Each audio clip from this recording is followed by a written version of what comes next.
இந்த கோயில் கரெக்டாக அகோபிலத்துலேருந்து ஒரு 60-70 கிலோமீட்டர் வரும் பார்த்துக்கிடுங்க. பார்வதியோட கோவில், சௌடேஸ்வரின்னு சொல்கிறாங்க. சிவபெருமானோட தாயார் பேர் தானே பார்வதி, தாயார் சிவபெருமானோட மனைவி பேர் தானே சௌடேஸ்வரி அப்படின்னு சொல்கிறாங்க. இதுவும் பழைய காலத்து கோயில் தான் பார்த்துக்கிடுங்க. ரொம்ப அழகாக இருக்குது. அந்த கோபுரம்லாம் சௌடேஸ்வரி அந்த அம்மா இருக்காங்க மேலே, சௌடேஸ்வரி தாயார் இருக்காங்க. இந்த கோயில் நந்தபுரம்னு ஒரு ஊரில் இருக்குது. ரொம்ப ஃபேமஸான டெம்பிள் இது.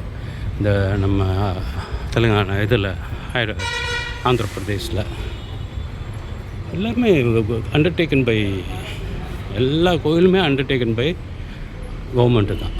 அதனால் எல்லாம் ஃபஸ்ட் கிளாஸ் மெயின்டெனன்ஸ். இந்த பக்கம் வந்தீங்கன்னா இந்த கோயில் மிஸ் பண்ணிடாதீங்க. ரொம்ப பெரிய பிரமாதமான கோயில் எல்லாமே.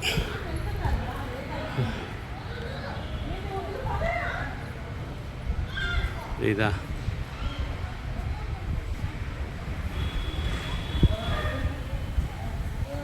போனப்படியும் உள்ளே போட்டுருவாங்க, அது வேறு. இந்த கோயில் ரொம்ப முக்கியமான கோயிலுங்க.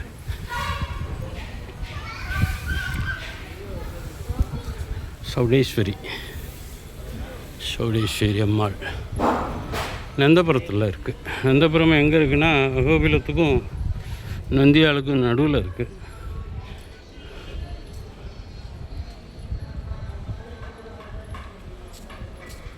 பிரம்மாண்டமாக இருக்குது. எங்கே இருக்குது விமானம்? எங்கே இருக்குது?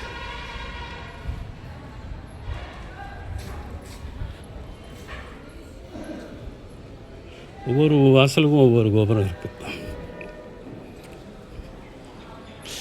இந்த இருக்குது விமானம், இங்கே இருக்குது.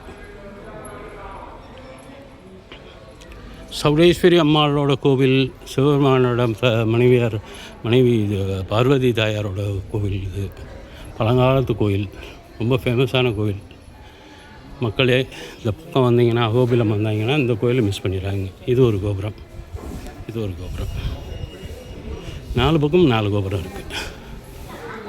இந்த மரம் என்னது, அபிஷேகம் பண்ணுவாங்களே சிவனுக்கு, இந்த இலை தானே மெயினாக யூஸ் பண்ணுவாங்க. வில்வமா ஃபுல்லாக தெலுங்குலேயே இருக்கிறதுனால எனக்கு புரிய மாட்டேங்குது.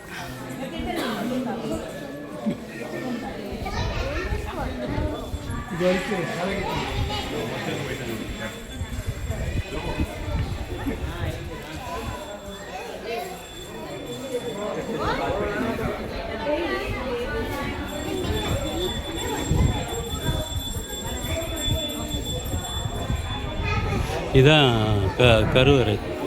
கோயிலுக்குள்ளே போகிறது. உள்ளே கேமரா அலோடு இல்லை, அதனால் வெளியிலேருந்தே காட்டுறேன். இது இன்னொரு வாசலோட கோபுரம். நான் ஃப்ரண்ட்டில் தான் நிற்கிறேன்னு நினைக்கிறேன், ஃப்ரண்ட் வாசல் தான் நிற்கிறேன். ஒன்றும் கூட்டம் இல்லை, ஆனால் அங்கே பயங்கரமாக இருந்தது. யானமிட்டோலாம் அதில் பயங்கர கூட்டம், சரியான கூட்டம்.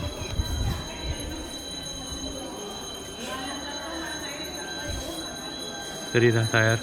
லைட்டாக தெரியும், அதுக்கு மேலே எடுத்தால் ஏதாவது சத்தம் போடுவாங்க, அதனால் நிப்பாட்டிக்கிறேன். மக்களே சேவிக்க போகிறேன்.